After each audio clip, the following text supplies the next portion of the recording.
मंडळी, आज आपण एका अशा घटनेबद्दल बोलणार आहोत जी ऐकून तुम्हाला धक्का बसेल आणि तुमच्या मनात अनेक प्रश्न निर्माण करतील। ही गोष्ट आहे माणुसकीला काळीमा फासणाऱ्या एका विकृत गुन्हेगाराची, ज्याने केवळ 2 खूनच नाही केले तर मृत शरीरांसोबत अमानुष कृत्य केले। मध्य प्रदेशातील एका स्मशानभूमीत घडलेली ही घटना आहे, जिथे अमावस्येच्या रात्री मृतदेहांसोबत अघोरी कृत्य केलं जात होतं। आपल्या देशात काही लोकांमध्ये आजही अंधश्रद्धा किती खोलवर रुजलेली आहे याचं हे एक भयावह उदाहरण आहे। तंत्र मंत्र आणि दैवी शक्ती मिळवण्याच्या नादात माणूस किती क्रूर आणि राक्षसी बनू शकतो हे या प्रकरणात समोर आले। ही गोष्ट आहे एका अशा सैतानाची ज्याला गावकरी सैतान म्हणून हाक मारत होते। त्याच्या क्रूर कृत्यामुळे खंडवा शहरातील मुस्लिम समाजात संतापाची लाट पसरली। चला पाहूया सैतानाची ही भयावह गोष्ट। नमस्कार, मी प्रियंका आणि पब्लिक कट्टामध्ये तुमचं सर्वांचं स्वागत। ही घटना आहे मध्य प्रदेशातील खंडवा शहरात घडली।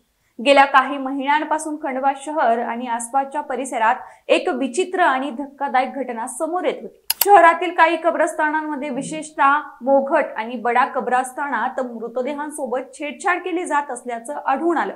कोणीतरी अज्ञात व्यक्ती रात्रीच्या वेळी कब्र खोदून मृतदेहांसोबत काहीतरी अघोरी कृत्य करत असल्याचं लक्षात आलं।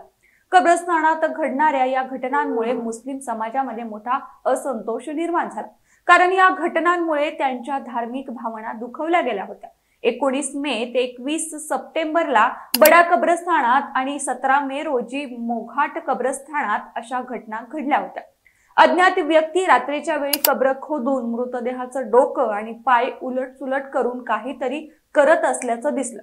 यामुळे समाजात प्रचंड रोष निर्माण झाला आणि त्यांनी पोलिसांकडे या प्रकरणाची गंभीर दखल घेण्याची मागणी केली।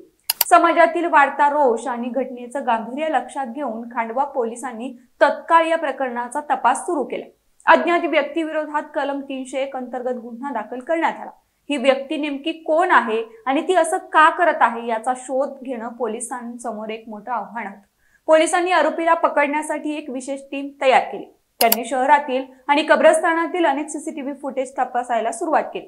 त्याचबरोबर त्यांनी कब्रस्तानाच्या आजूबाजूला आणि शहराच्या काही महत्त्वाच्या भागांमध्ये गुप्तपणे सीसीटीव्ही कॅमेरे बसवले। तसेच पोलिसांनी आपल्या गुप्तदारांनाही कामाला लावलं। या सर्व प्रयत्नानंतर पोलिसांना एक महत्त्वाची माहिती मिळाली।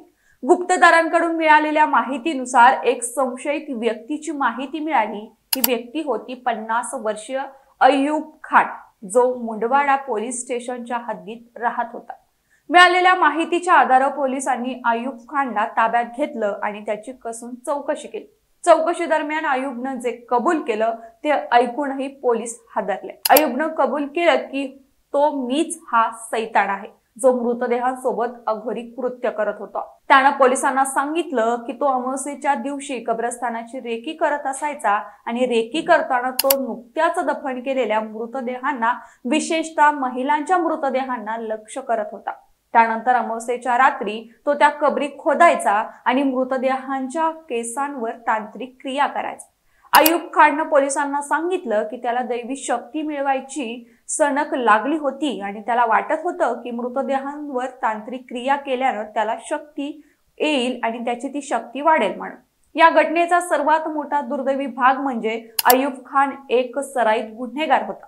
त्याच्यावर याआधी 11 गुन्हे दाखल होते, ज्यात 2 खुनांचा समावेश होता। त्यानं स्वतःच्या 2 बायकांचा खून केला होता। याच गुन्ह्यासाठी तो तब्बल 13 वर्ष तुरुंगात होता। 15 मे 2025 रोजीच तो तुरुंगातून सुटला आणि त्यानंतर त्यानंही अमानुष कृत्य करायला सुरुवात केली। अय्यूब खान किती धूर्त आणि क्रूर आहे याचा अंदाज त्याच्या आणखीन एका कृत्यामुळे येतो। तो नेहमी अमावस्याची रात्र निवडायचा। पोलिसांच्या चौकशीत त्यानं सांगितलं की त्यानं हेतुपूर्वक अमावस्याची रात्र निवडली, जेणेकरून लोकांना असं वाटेल की हे कृत्य एखादा हिंदू तांत्रिकाने केलंय आणि त्यामुळे हिंदू मुस्लिम समाजामध्ये तेढ निर्माण होईल। त्याची ही नीच विचारसरणी ऐकून पोलीसही चक्रावून गेले।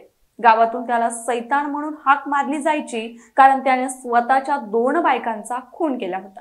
तुरुंगात असताना त्याला कोणीतरी तांत्रिक क्रिया करून शक्ती वाढवण्याचा सल्ला दिला होता आणि तुरुंगातून बाहेर आल्यानंतर त्याने लगेचच हे भयानक काम सुरू केले। पोलिसांनी आरोपी अय्यूब खान विरोधात कठोर कारवाईची तयारी केली आहे। त्याचे गुन्हेगारी रेकॉर्ड आणि समाजात पसरलेला रोष लक्षात घेता पोलिसांनी त्याच्यावर राष्ट्रीय सुरक्षा कायद्यानुसार कारवाई करण्याचा निर्णय घेतला। मित्रांनो, या घटनेतून अनेक गोष्टी समोर येतात. एक म्हणजे आजही समाजात अंधश्रद्धा किती खोलवर रुजलेली आहे आणि दुसरं म्हणजे माणूस दैवी शक्तीच्या नावाखाली किती क्रूर बनू शकतो. ही घटना आपल्या सर्वांसाठी एक मोठा धडा आहे. मंडळी, तुम्हाला या अंधश्रद्धेबद्दल काय वाटतं आम्हाला कमेंट बॉक्समध्ये नक्की सांगा आणि आपलं पब्लिक कट्टा YouTube चॅनल सबस्क्राईब करायला विसरू नका.